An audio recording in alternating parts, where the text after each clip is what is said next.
Ya, kalau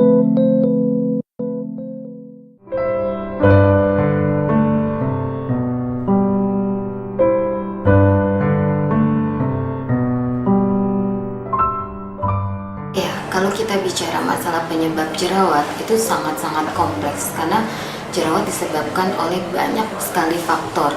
Ya, yang paling utama itu adalah karena genetik, ya, kemudian hormonal. Kenapa genetik di sini? Karena biasanya orang tuanya berjerawat, baik ibu atau ayah, itu 60% sudah memicu bagi si orang tersebut, ya. Kemudian ditambah lagi dengan hormonal, ya, misalnya seseorang yang dengan kadar hormon androgen lebih tinggi itu akan memicu kelenjar minyak lebih aktif sehingga jerawat pun akan lebih mudah terjadi, ya. Ini dua faktor ini adalah dua faktor yang tidak bisa dihindari. Karena apa? Karena secara genetik dan secara hormonal tadi yang dari dalam tubuh, ya. Kemudian faktor-faktor pendukung lainnya banyak sekali, ya. Salah satunya yang utama adalah masalah kebersihan, ya. Jadi kalau sudah ada dua faktor tadi ditambah kebersihan yang tidak baik, ini pasti akan memperburuk kondisi dari jerawatnya tadi, ya. Kemudian dipengaruhi juga kosmetik, ya. Jadi hati-hati penggunaan kosmetik yang tidak tepat itu bisa memicu timbulnya jerawat. Kemudian apalagi ya, makan, ya, pola makan, ya. Meskipun sekarang masih menjadi kontroversi masalah pola makan karena ada sebagian dokter menyatakan sangat memicu, tapi sebagian lagi itu tidak mendukung, kurang mendukung. Jadi kalau kita bicara pola makan itu sebenarnya secara tidak langsung, jadi orang-orang yang sudah punya bakat jerawat kemudian senang makan yang pedas-pedas, ya, itu tentu akan memicu kelenjar minyak. Pada saat kita makan pedas, minyaknya akan aktif, ya. Ditambah lagi misalnya kebersihan yang tidak baik tentunya akan memicu, ya. Terus kemudian pola tidur, ya, pola tidur yang kurang itu juga akan memicu timbulnya jerawat. Karena apa?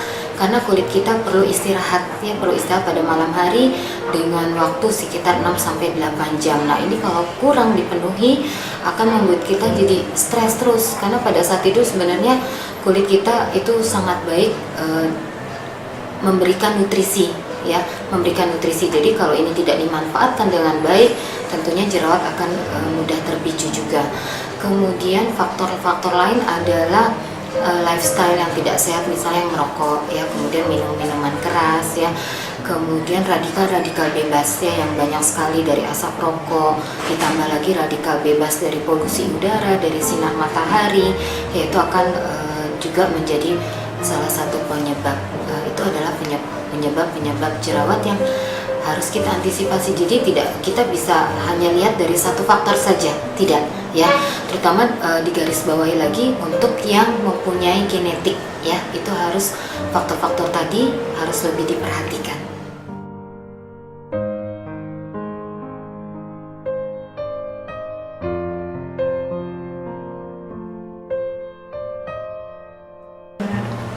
Cara mengatasi jerawat, sebenarnya jerawat kalau sudah terjadi itu kita tidak melihat apakah jerawat itu karena faktor genetik ataukah jerawat itu karena faktor kebersihan. Nanti penanganannya sama, ya. Jadi penanganannya itu sama untuk semua tipe jerawat, ya.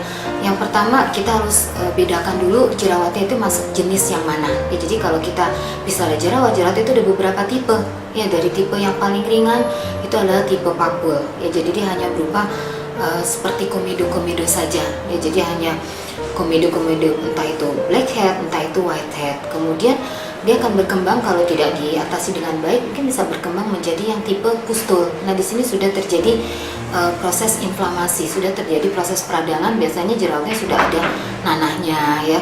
Kemudian lebih berat lagi ada yang tipe kistik. Di sini sudah terbentuk kantong di dalam jerawat tadi, ya.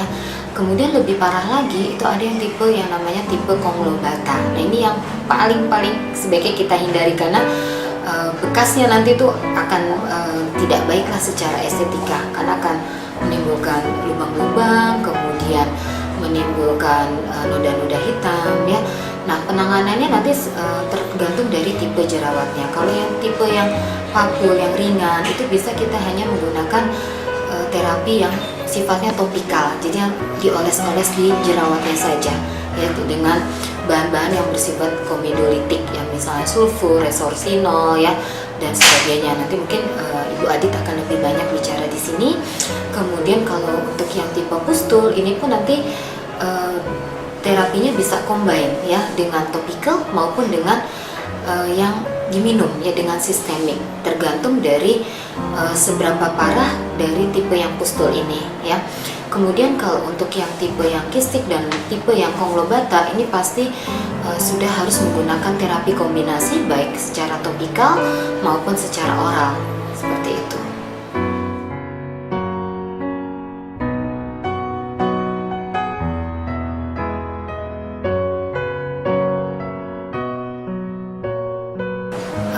Kalau dari cara obat yang tepat, pastikan bahwa terapi yang kita lakukan adalah hanya treat di jerawatnya saja, tidak seperti yang sekarang banyak dilakukan, marak dilakukan adalah dengan chemical peeling. Jadi jerawatnya mungkin hanya satu dua bagian di tempat-tempat tertentu, tetapi dilakukan peeling pada seluruh wajah.